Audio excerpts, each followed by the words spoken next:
Direktur Polmark Research Center F. Saifullah Fatah menyebutkan ada 4 krisis yang terjadi dalam perpolitikan tanah air. Krisis moral terkait penetapan Capres dan Cawapres. Krisis dukungan politik, Jokowi kehilangan lebih 50% dukungan politik. Krisis kebijakan, gagalnya kebijakan, dan krisis elektoral. Keempat krisis itu menjadi ancaman bencana politik bagi Jokowi yang juga selain itu, fakta bahwa tidak adanya capaian yang signifikan. Perlu langkah penyelamatan dan kecenderungannya adalah dengan membentuk terah politik di Indonesia atau dinasti politik. Untuk itu, membangun dinasti politik menjadi solusi keselamatannya, dinasti Jokowi. Dinasti ini menyaingi politik terah yang telah ada, terah Soekarno, Soeharto, Abdurrahman Wahid, Susilo Bambang Yudhoyono. Tragisnya, terah dinasti politik Presiden ke-8 ini dibentuk dari cara-cara yang tidak etis, pelanggaran etika berat, dengan memanfaatkan dimensi kekeluargaan tersebut. Ketua Mahkamah Konstitusi atau MK Anwar Usman yang berstatus sang paman memberikan karpet merah bagi Gibran Rakabuming Raka 36 tahun. Gibran pun melenggang menjadi wakil Presiden Prabowo Subianto. Bahwa Capres dan Cawapres tidak ada batasan minimal usia, meski dari kalangan muda, belia diperbolehkan asal pernah menjadi pimpinan kota atau daerah.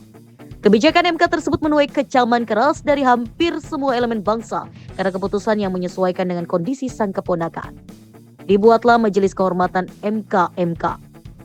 MK-MK ini pun memberikan penilaian bahwa terjadi pelanggaran etika berat dari keputusan Ketua Mahkamah Konstitusi Anwar Usman. Namun tetap saja ini tidak berpengaruh karena sifatnya hanya etis dan tidak mengikat secara hukum. Joko Widodo memang fenomenal.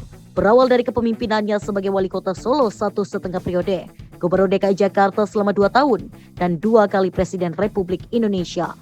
Namun selama kepemimpinannya sebagai Gubernur DKI Jakarta dan Presiden Republik Indonesia, teriring banyak suara menyeru tentang lemahnya kepemimpinannya.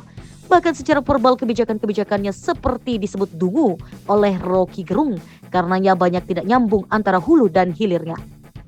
Orang pun berasumsi bahwa keputusan Ketua MK terindikasi salah satu kebijakan Jokowi yang memengaruhi MK.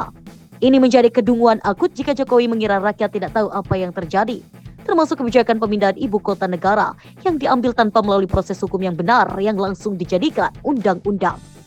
Demikian juga dengan Omnibus Law yang menuai banyak protes karena hanya mementingkan kepentingan pengusaha. Lebih lanjut dalam konteks politik di internal PDIP sendiri, Jokowi kini terkesan ditinggalkan, menyusul sikap keluarganya yang tidak lagi berafiliasi dengan partai banteng tersebut. Dalam aturan mainnya, keluarga dari kader PDIP harus terafiliasi PDIP. Joko Widodo sepertinya tahu bahwa dirinya tidak mungkin menjadi bagian penting dari PDIP. Sebagai mantan presiden, tradisinya dia menjadi ketua partai atau ketua pembina partai.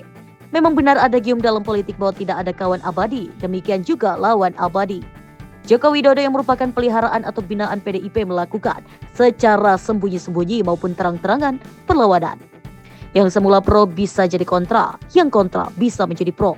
Seperti halnya Prabowo Subianto, rival terberat Joko Widodo dalam 2 periode pemilu, akhirnya tidak tahan menjadi oposisi dan bergabung dengan kekuasaan menjadi Menteri Pertahanan Jokowi. Demikian juga Ganjar Pranowo yang dimusuhi karena melawan Megawati bahkan disebut celeng atau babi liar. Namun akhirnya dianggap sebagai anak emas PDIP untuk dijadikan petugas partai berikutnya melawan Gibran Jokowi Rakabuming. Boleh jadi telah dibuat skenario sejak awal kepemimpinan periode keduanya untuk mencarikan tempat terbaik bagi Jokowi pasca menjadi presiden. Proses perebutan paksa yang gagal dalam usaha menggulingkan Agus Harimurti Yudhoyono atau AHY dari kursi Ketua Umum Demokrat melalui tangan Kepala Staf Ahli Kepresidenan Muldoko. Kini terkesan jelas bahwa kala itu partai besutan SBY tersebut akan diakuisisi Muldoko. Tujuannya bisa kita tafsirkan sekarang adalah untuk menjadi jalan bagi partai Jokowi nantinya. Jika seandainya Muldoko menjadi Ketua Umum Demokrat, maka Ketua Pembinanya adalah Jokowi.